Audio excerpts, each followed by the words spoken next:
Well, we're getting close. And right now we're turning onto the Great Southern Overland Stage Route of 1849. I was looking around for a historical marker. There's one posted over here, but it talks about how that was a stage station over there. It doesn't tell me much more about the actual stage route itself. So it'll be interesting to see if we find any markers along the way that help educate us about what was important about this area and why this road exists. But even if we don't, I'm excited to get to the trail today because I've been in the city for too long and it's time to hit some dirt. Well, I've made it to the Anza Borrego Desert State Park. This is where the turnoff for the trail is, right across here. I'm excited to get on here. I'm not gonna air down yet. If I need to, I will. And I've got my power tank to fill back up afterwards if I need to, but I'm not quite sure what to expect here. The range says it's between a 3 to a 9. I'm guessing based on conditions, we're gonna be close to a 3 because I can't see anything that would make this trail more tricky, but who knows what obstacles lie ahead. Let's go find out.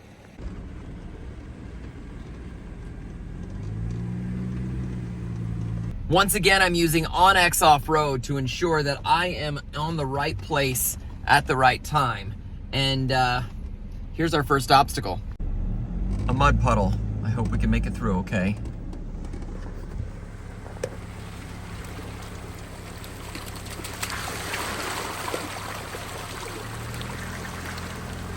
And it's followed up immediately by a second one.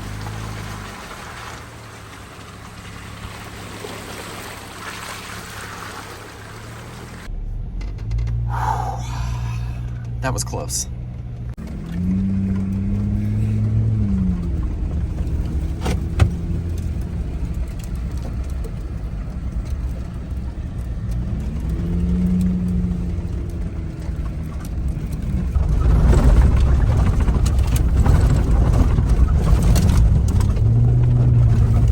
If we're gonna be bombing through the desert like this, we need to set our falcons to 1. That is the softest setting and will allow us to absorb the impact of the small ruts and bumps and things like that as they come more easily. Having adjustable shocks is one of the better upgrades I've done on my Jeep and really helps to provide smooth rides no matter the terrain. If you are considering adjustable shocks, but you don't leave the pavement, I don't know that you need it.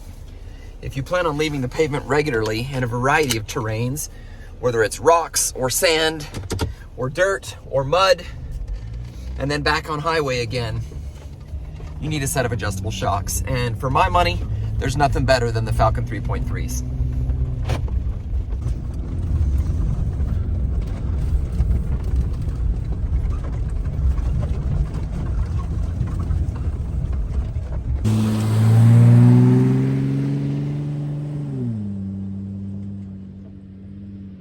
The lighting this morning, the way the sun is coming up, is really interesting. It's making these cactus look like they've got little bright yellow lines around each of them. It's illuminating the bristles around them, the needles around them, but not the core of them. So it's actually really cool looking.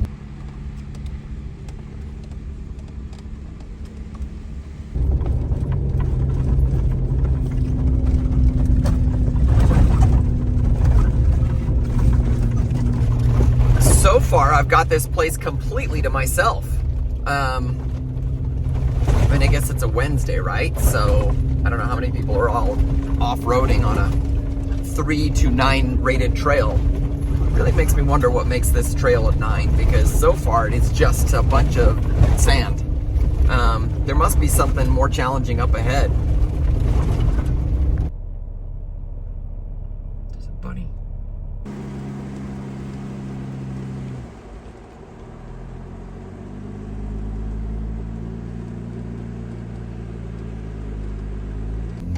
It's the first bit of wildlife I've seen on my trip so far.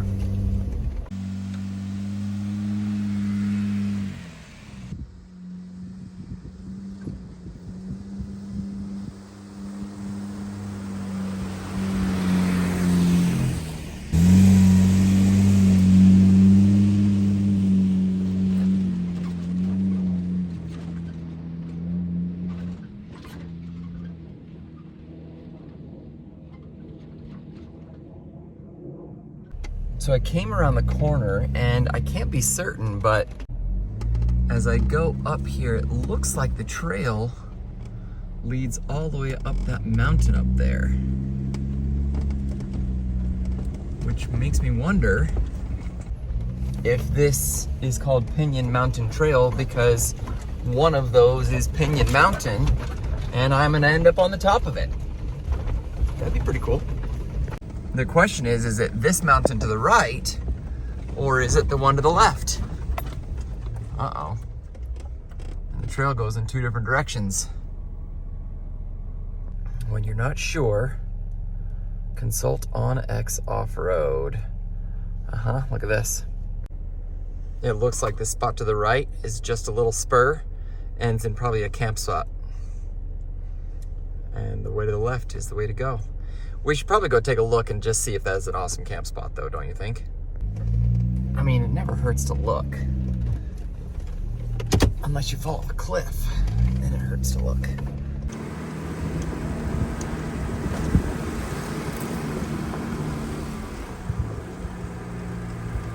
Fire, metal container only. Yep, this must be a camp spot.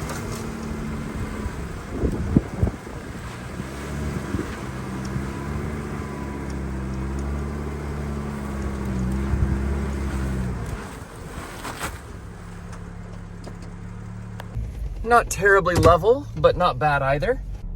So if you wanted to come camp here, that'd be your view. Not bad. 9:38 a.m. is a bit too early to be choosing a camp spot though, so let's press on.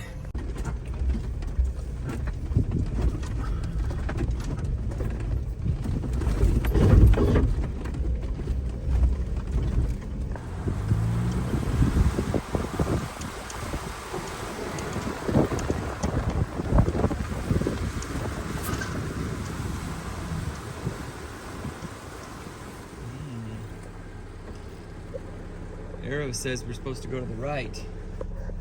Let's look at OnX Off-Road. Looks like this goes off for an unknown period of time, but it's not part of the trail. Whenever I see like a rocky entrance like that, it always makes me feel like it's a cave or a gully or something like that. Could be really cool. Well, let's maybe just go check it out. We'll just drive down a few feet. Just enough to peek around the corner and see what we see.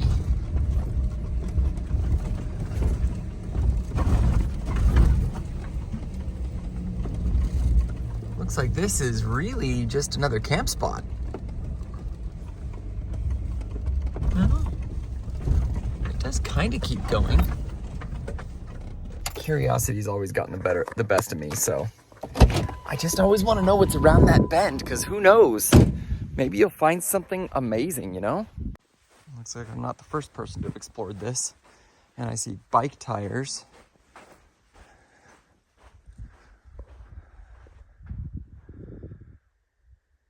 Just more trail. It's probably kind of like a riverbed. As if there were rivers here.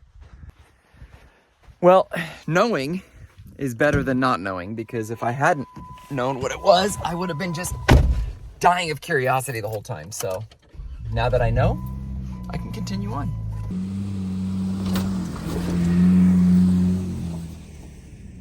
Well, I'm up between those two peaks.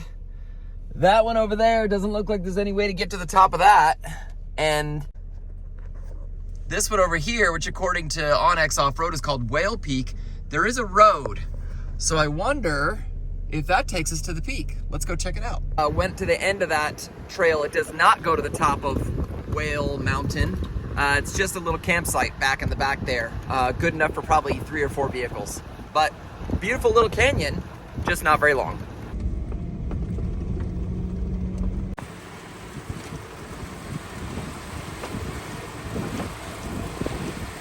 This trail has a ton of small little offshoots that lead to really incredible looking camp spots. This one here is kind of framed by these giant rock formations on all sides. And you end up with a great little spot that could fit at least a couple vehicles, and definitely several tents. Now, it's not very far down the trail. I've only been on the trail for maybe an hour, and I've been taking my time, filming some shots, things like that. So I think unless you're planning on using this as a multi-day destination, it's highly unlikely you're gonna come here and stay in this spot to camp. But if you're coming here late in the afternoon, evening, and you're looking for a spot, just know that there's plenty of places that you can go and just camp at the end of a long commuting day, or traveling day or highway day, and then be able to find a great spot to camp, and then you could finish the trail the very next morning.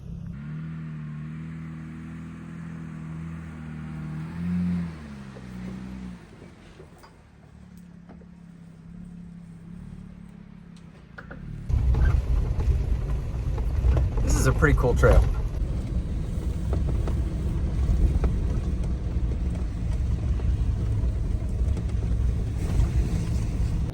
So I just ran into a couple motorcyclists. This is the first people I've seen on the trail. And they said that right up here is a section called the Squeeze.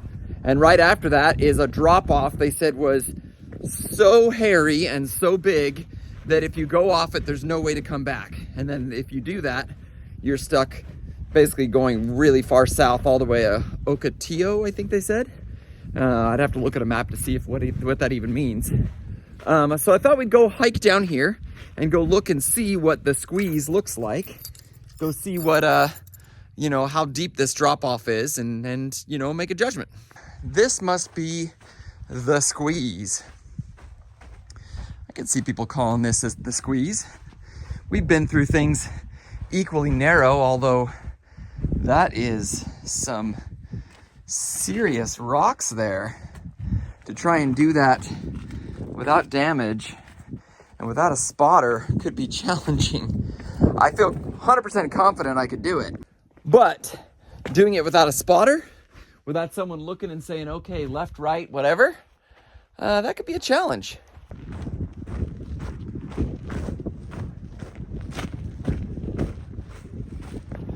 Well, I haven't seen the drop off yet, and so far there are plenty of places to turn around. So if you could make it down the Squeeze but didn't want to go down the drop off, you could feel confident that you could turn around and go back up the Squeeze instead. Now, how difficult it is to go up the Squeeze probably depends on the weather, but let's keep on keeping on. I don't know how far this drop off is.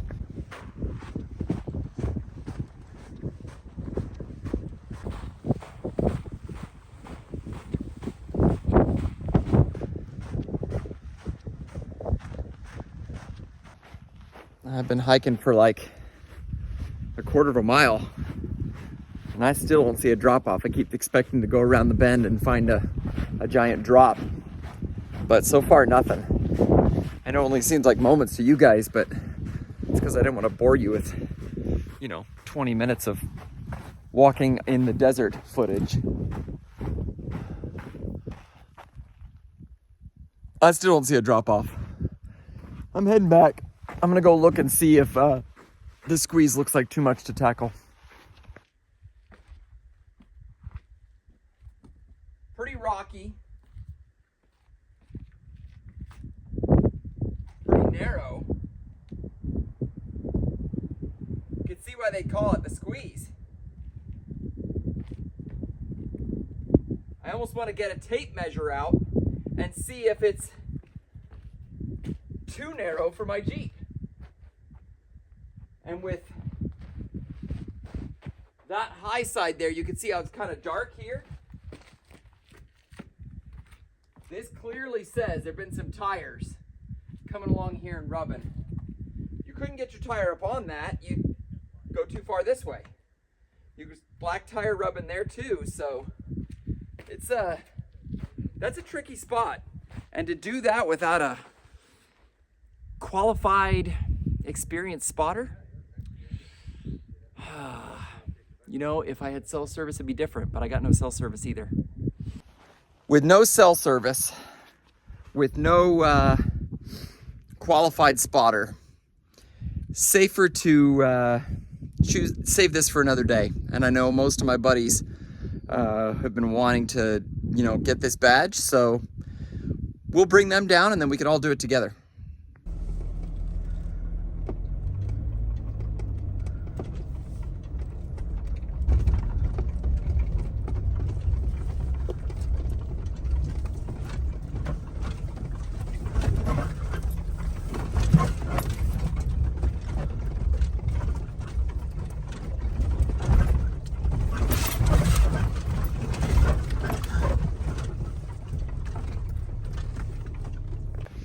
Even getting up to this thing is a challenge. Look at this.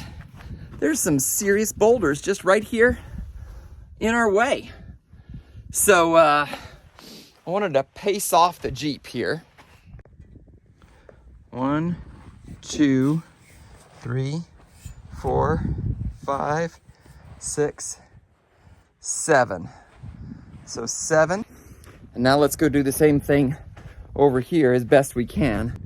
I'll start up on the hill.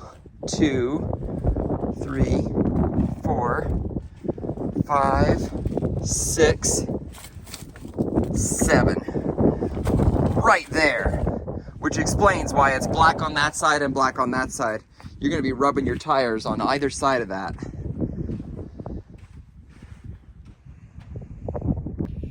Yeah, that's squeezy. Man. See, this is where you need a buddy. This is where you need someone else to come along with you so you can say, hey, you do it. If you get stuck, I'll winch you out. Hey, you do it and I'll spot you. Make sure you don't get in trouble. Hey, you do it and if you completely die, then we can drive back in my Jeep. I don't have any of those. So alone.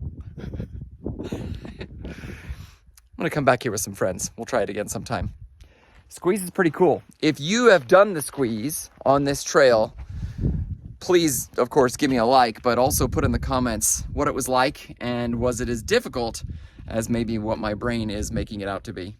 And if you did do it, did you also do the drop off afterwards? Tell us all about it in the comments.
Felt like I should check the fluids. Everything's good.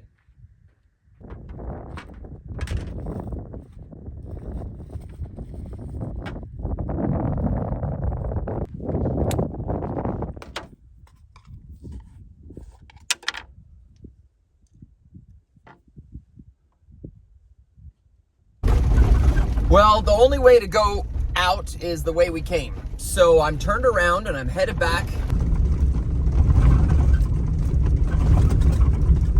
That is Pinyon Mountain Trail, the 3 rated part.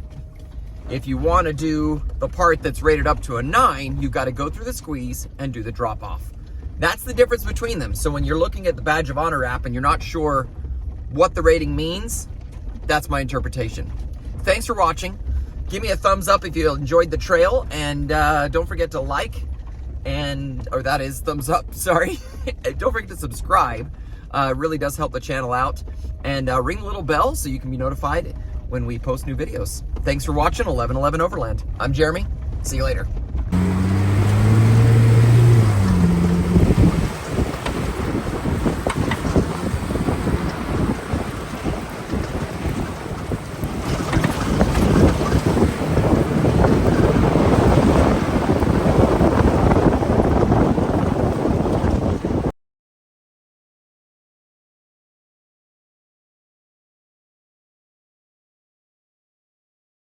What on earth is this?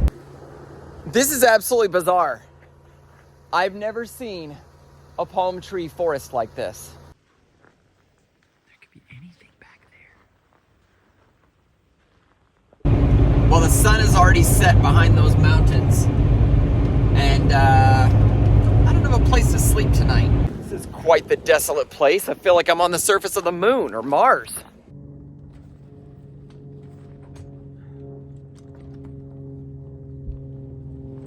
There is an amazing sky of stars up there. And they are absolutely incredible. Well, I'm gonna do it. I just went on their website, standing in their warehouse, placed it as local pickup, and now these guys are awesomely, literally throwing the kit together right now. It's stuff like this that makes taking the long way really rewarding. Instead of being on a freeway for hours on end, listening to books on tape, I find myself just captured by all of the beauty. This has been, and continues to be, 1111 Overland.